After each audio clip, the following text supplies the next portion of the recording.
Assalamualaikum warahmatullahi wabarakatuh. Perkenalkan Bapak, nama saya Diana Fitri dengan NIM awal 21, NIM akhir 056 kelas B, Agroekoteknologi.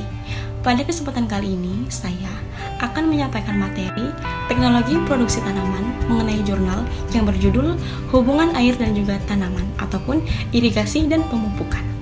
Hubungan air dan tanaman dipelajari secara terintegrasi dengan model simulasi dinami. Jurnal Berita Biologi volume 5 nomor 2 bulan Agustus tahun 2000. Pendahuluan, pertumbuhan dan produksi tanaman ditentukan oleh interaksi antara potensi genetik dan lingkungan. Faktor lingkungan yang besar peranannya itu adalah air, di samping faktor lain seperti kesuburan tanah dan juga iklim. Pada penelitian ini, model dan penelitian lapangan digunakan untuk mempelajari pengaruh manajemen pemberian air terhadap pola pemakaian air. Bahan dan metode ada fotosintesis, respirasi, perkembangan fase pertumbuhan, pertumbuhan luas daun, distribusi asilimilat, neraca air, transpirasi, serta evaporasi. Di samping itu memiliki arti dari masing-masing setiapnya. Hasil dan pembahasan, yang pertama ada kondisi air tanah. Salah satu parameter untuk mengetahui kondisi air tanah itu adalah mengukur tingkat kekurangan air tanah yang didefinisikan sebagai perbedaan kandungan air tanah antara kapasitas lapang dan juga dengan kondisi yang sebenarnya tersedia bagi tanaman. Selanjutnya, variasi maksimum pemakaian air. Simulasi menduga dengan baik pemakaian air oleh tanaman pada semua perlakuan, kecuali ada beberapa perkiraan yang sedikit lebih rendah dari data real seperti pada fase pertumbuhan awal hingga hari ke-50 pada musim tanam 1990.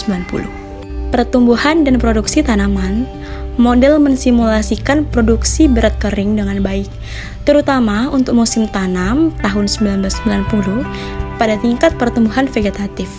Pada kurva pertumbuhan linear, untuk musim tanam 1989, model cenderung mensimulasikan hasil sedikit lebih rendah dari data real, terutama pada fase akhir pertumbuhan.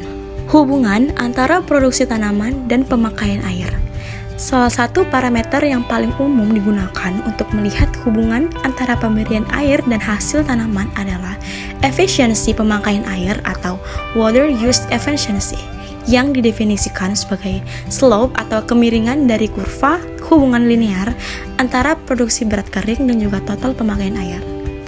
Dalam model, hubungan antara hasil tanaman dan pemakaian air disimulasikan berdasarkan perhitungan dari DeWitt 1958.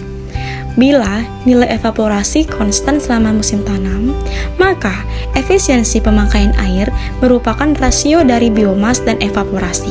Karena pada kenyataannya, evapotranspirasi tidak konstan selama musim tanam, maka efisiensi pemakaian air harus dihitung dengan cara membandingkan hasil tanaman pada akhir musim tanam, baik WSH maupun WSO, dengan total pemakaian air selama musim tanam ataupun charteran.